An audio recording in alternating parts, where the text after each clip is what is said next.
in June 2010, Mark was like fully ready to take the stand at his trial.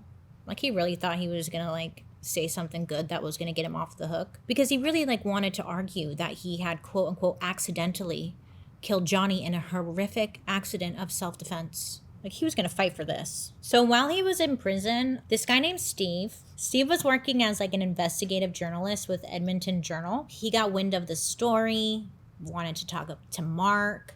So he like wrote him a letter and started talking with Mark behind bars. And boy, did Mark deliver. Kind of. Steve said that like Mark just like straight up called him out of the blue. I was like, hey, got your letter. Would love to communicate with you. And then afterwards, the two of them kept in contact by writing each other letters. So they were sending letters back and forth.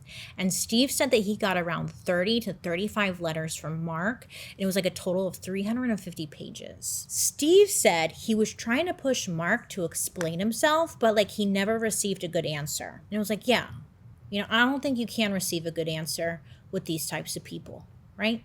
There is no good answer. I don't know what would qualify as a good answer. I did it for the gram. I don't know. What is a good answer? It doesn't matter really, but there wasn't one. Okay. One of the letters from Mark said, quote, after curiously shoving aside my human sensibilities, I dealt with his remains in a disrespectful manner that traumatized me forever. End quote. He was referring to Johnny's murder. And then in another letter, it said, quote, it would appear that I'm unique in the world. There is no key, no root cause, end quote. I know, have you ever noticed that like killers, they always want to be so unique and special. They always claim this shit. I am talking about him, so I guess like, I don't think he's unique, okay? Thank you. There was another letter that said, quote, it is what it is, and I am what I am. Wow.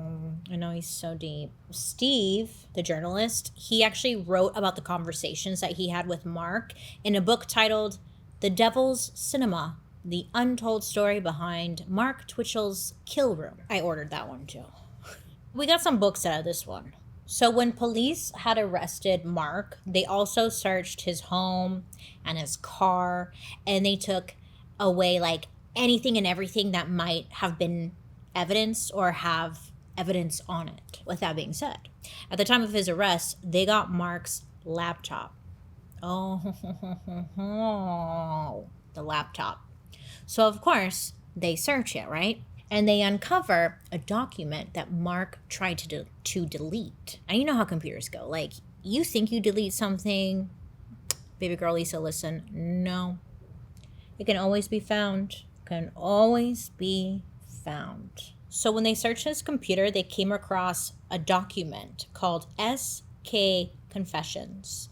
And this would end up being like the key piece of evidence for the murder trial. SK Confessions, to their surprise, stood for Serial Killer Confessions. Police are like, great, confess away. Love that. We love a confession. SK Confessions starts off with, this story is based on true events. Great. Love that. The names and events were altered slightly to protect the guilty. This is a story of my progression into becoming a serial killer. Like anyone just starting out in a new skill, I had a bit of trial and error in the beginning of my misadventures. Allow me to start from the beginning, and I think you'll see what I mean. It's like, go on. I don't remember the exact place and time it was that I decided to become a serial killer. But I remember the sensation that hit me when I committed to the decision. It was a rush of pure euphoria. I felt lighter, less stressed, if you will, at the freedom of the prospect. There was something about urgently exploring my dark side that greatly appealed to me, and I'm such a methodical planner and thinker, the very challenge itself was enticing to behold. This realization was just the last in a series of new discoveries I made about myself. I just knew I was different somehow from the rest of humanity. I feel no such emotions as empathy or sympathy toward others, for example. Great. So this document literally had Mark's planning, his failed first attempt, and his successful second attempt to lure a man to his garage, by using a fake dating profile in order to murder them. Like, it matched line by line to Johnny's murder.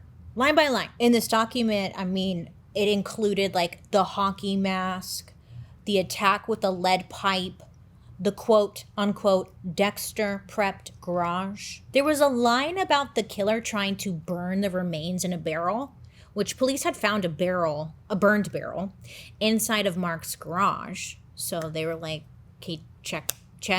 Just kind of like it was like a checklist, really. In the confession, it got really dark. He wrote about how he cut Johnny's head and like gave details, saying, I grabbed his jaw with my gloved hand and moved it while making a funny voice to make it look like it was talking, and chuckled to myself at the total silliness of it all. You know, what the hell do you even say to that?